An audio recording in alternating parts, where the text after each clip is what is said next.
In this video, I will be showing you how to download and install Telegram in laptop or PC in Windows. So let's get started.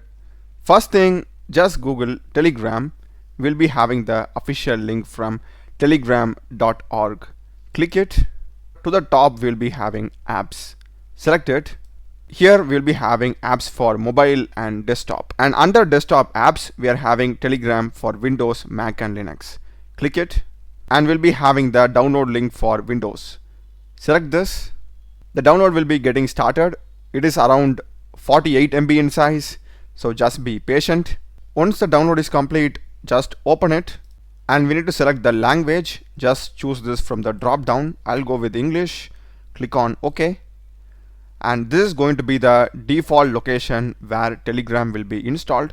If you have very less space in local disk C, make sure that you're changing to other drive. Once you have done that, select next. This is fine. Next. Create a desktop shortcut. Absolutely. Select next. And that's it. Click on install. And just click on launch Telegram and finish. We'll be having the Telegram desktop app. Click on start messaging.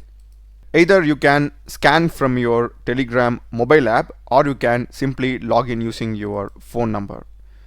That's a video, guys. Do check the playlist of my channel. There are a lot of videos in programming and AI tools. Subscribe me. Thanks for watching.